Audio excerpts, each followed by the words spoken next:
Sir, मैं medical shop में गया था, 5 बीपी की दवाइयाँ खरीदी तो उनकी कीमत 9 रुपए 52 पैसे थी। ठीक है, मैंने 10 रुपए दिए तो मेरे 48 पैसे नहीं है कह दिया।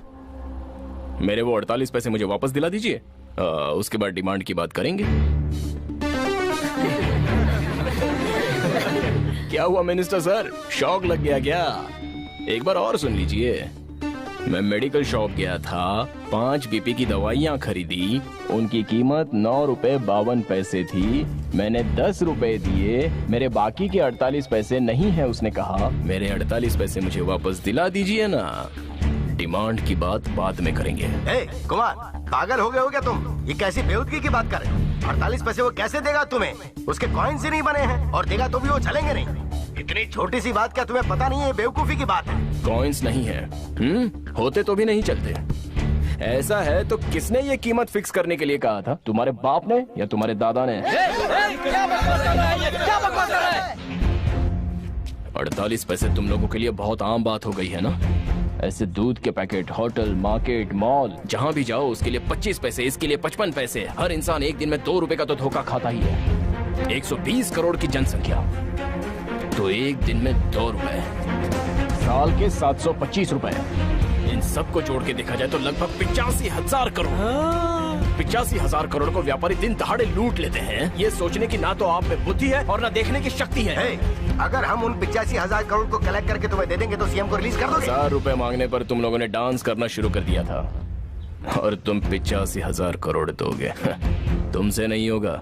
इसलिए जो भी सामान खरीदो तो उसमें से जो चिल्लर बचता है सीएम विकास कोष में जमा हो, ऐसा कानून बनाओ ना। बाकी बाद में बात करेंगे। इसके लिए पार्लियामेंट में हल्ला करने की भी जरूरत नहीं है, और ना सेंट्रल गवर्नमेंट के हाथ जोड़ने की। पार्टी ने मस्त बात कही है ना? ऐसा क्या कहती लेकिन है? एक बात नहीं कही है गुरु। मैं वाइन शॉप पे जाके क्वार्टर खरीदता हूँ तो अलग से 5 रुपए मांगता है। 1 रुपए भी कम हो तो दारू नहीं देता। क्वार्टर पर 5 रुपए लेता है, तो हाफ पर 10 रुपए लेता है, और फुल पे 20 रुपए लेता है। इसका हिसाब कौन लेगा? सही कहा। ये बात मैं पब्लिक के पास जाके बोलता हूँ तो पी कर साला बड़बड़ा रहा है कहते हैं। इधर आ। मुझे मिनिस्टर बनने का अच्छा आइडिया दिया है तूने। ये आंदोलन हम अलग से बाद में करेंगे। मैं ही मिनिस्टर बनूंगा।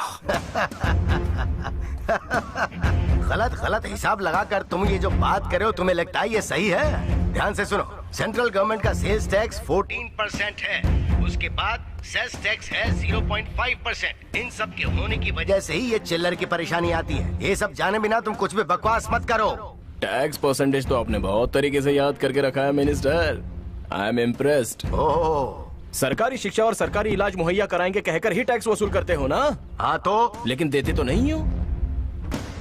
जीवन सिखाने वाली शिक्षा और जान बचाने वाला इलाज प्राइवेट फर्म को देकर जिंदगी खत्म करने वाली वाइन शॉप ही सरकार को नहीं चलानी चाहिए। ये तो आपको पता ही नहीं चला क्या मिनिस्टर? ज्यादा कमाई वाले व्यापार को अगर सरकार रख ले तो गलत क्या है? Correct sir. कुछ भी छुपाए बिना आपने खुलकर कहा कि हमारी गवर्नमेंट वाइन शॉप की कमाई से ही चलती है। ये मान लिया आपने। मैंने नहीं कहा। Thank you sir. Hello hello hello hello hello hello.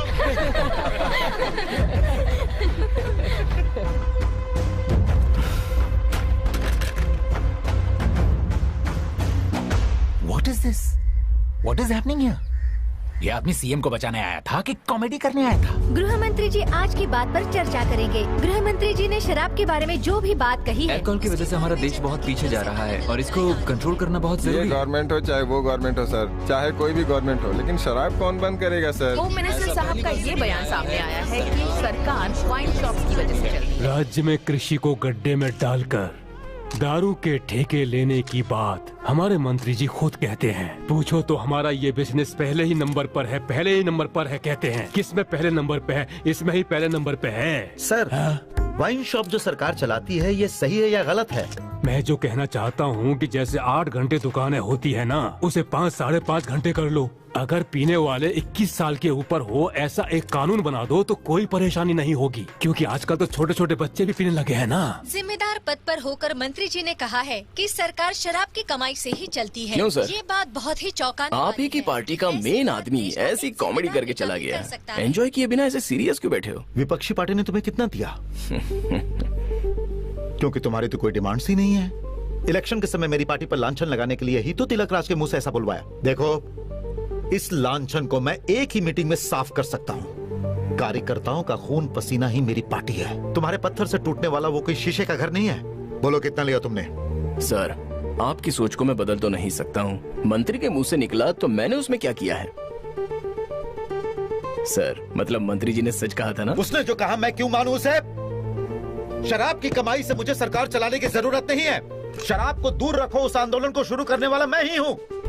कुछ भी जाने बिना मत बोलो। आपके आंदोलन का इतिहास तो हम सब भी जानते हैं। आपके आंदोलन में शराब पीना घर और देश दोनों के लिए भी नुकसानदायक है। ये लेबल बोतल पर चिपकाने तक के लिए आंदोलन है। अच्छा बोलते हो, सरकार की बुराई करते रहते हो। एक बात बताओ, तुम लोग कोई सरकारी स्कूल में तो आते नहीं, सरकारी अस्पताल में जाते नहीं, सरकार जो भी कानून बनाती है उसका सम्मान नहीं करते हो, लेकिन शिक्षा नहीं दी जाती, ना स्वास्थ्य देखा जाता है। ये पूछ पूछ कर सरकार की बुराई करते रहते हो, लेकिन सभी को सरकारी नौकरी जरूर चाहिए। अब बोलो गलती किसकी है? आपकी गलती है सर। हर बालक को 5 साल तक सरकारी स्कूल में पढ़ाई करने पर ही सरकारी नौकरी मिलेगी, ऐसा कानून बनाइए, सब बदलेगा। आप चाहो तो देख लीजिए, एक दिन क्रांति जरूर आएगी। हाँ आएगी, क्रांति आएगी, क्रांति।